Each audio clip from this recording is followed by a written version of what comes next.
আগরতলা রাজবাড়ির সামনে যথাযোগ্য মর্যাদায় ঈশ্বরচন্দ্র বিদ্যাসাগরের জন্মদিন পালন করা হয় অল ইন্ডিয়া সেভ এডুকেশন কমিটির পক্ষ থেকে। ঈশ্বরচন্দ্র বিদ্যাসাগরের ২০৫তম জন্মদিনটাকে শিক্ষা বাঁচাও দিবস হিসাবে উদযাপন করল অল ইন্ডিয়া সেভ এডুকেশন কমিটির রাজ্য শাখা। রাজধানী আগরতলা রাজবাড়ির সামনে বিদ্যাসাগরের প্রতিকৃতিতে ফুলমালা দিয়ে শ্রদ্ধাঞ্জলি অর্পণ করার মাধ্যমে আজকের দিনটা উদযাপন করার পর আয়োজকদের তরফ থেকে গভীর উদ্বেগ প্রকাশ করা হয় বর্তমান সময়ের শিক্ষা ব্যবস্থা নিয়ে।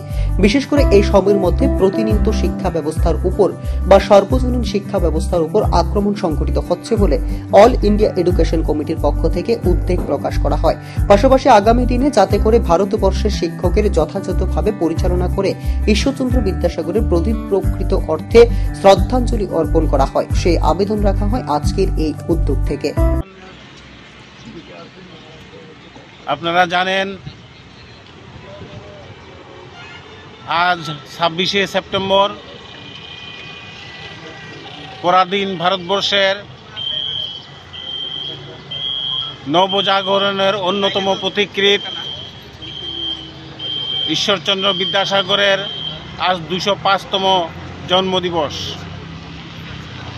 আমরা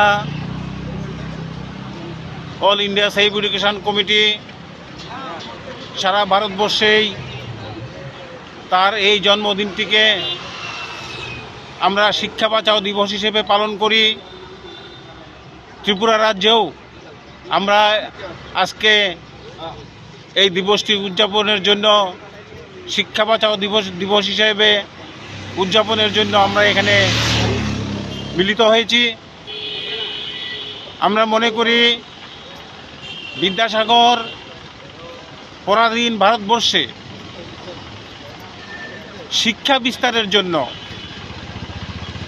বিশেষ করে নারী শিক্ষা, বিধবা বিবাহের জন্য তার যে চেষ্টা, তার যে জীবন সংগ্রাম করে গেছেন,